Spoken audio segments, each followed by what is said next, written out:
అందరికీ హృదయపూర్వక ధన్యవాదములు. ఆరోగ్యాభిలాషులందరికీ, యోగ సాధకులందరికీ శుభోదయం.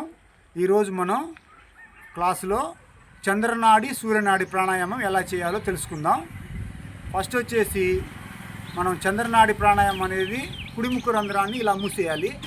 కుడిముక్కు రంధ్రాన్ని మూసేసి ఎడముక్కుతోటి మనం గాలిని తీసుకొని గాలిని వదులుతూ ఉండాలి.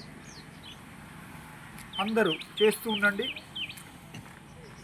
శబ్దం ఏమి రావద్దు.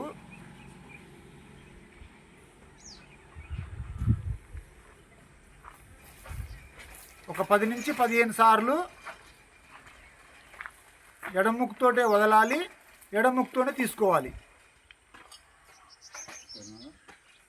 ఒక 20 టైమ్స్ చేసిన తర్వాత మనము చేతిని మార్చుకోండి. ఈ ఉంగరపు వేలుతోటి మనం ఎడముక్కు రంధ్రాన్ని మూసేయాలి. ఎడముక్కు రంధ్రాన్ని మూసేసి కుడిముక్కు రంధ్రంతో గాలి వదలాలి, గాలి తీసుకోవాలి. ఇట్లా మనం 10 నుంచి 15 లేదా 20 సార్లు సూర్యనాడి ప్రాణాయామం, చంద్రనాడి ప్రాణాయామం చేస్తున్నాం ఈరోజు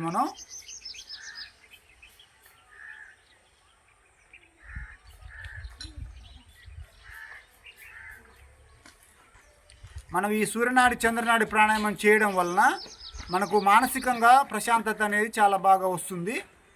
అలాగే మనం ప్రతిరోజు ఒక ప్రాణాయామం గురించి తెలుసుకుందాం. ఈ సూర్యనాడి చంద్రనాడి ప్రాణాయామం చేయడం వలన ఏంటంటే మనకి ఈ శ్వాస యొక్క రంధ్రాలు, కుడిముక్కు రంధ్రం, ఎడముక్కు రంధ్రము పట్టేయకుండా, ముక్కులు పట్టేయకుండా మనకి శ్వాస అనేది మంచిగా దీర్ఘంగా రావడానికి ఈ సూర్యనాడి చంద్రనాడి ప్రాణాయామం అనేది బాగుంటుంది. అలాగే మనం మెడిటేషన్ కంటే ముందు ప్రాణాయామం చేసి మెడిటేషన్ చేసినట్లయితే మనకి ఆ మెడిటేషన్ అనేది చాలా బాగా కుదురుతుంది. కావున అందరికీ మా హృదయపూర్వక ధన్యవాదములు. Thank you.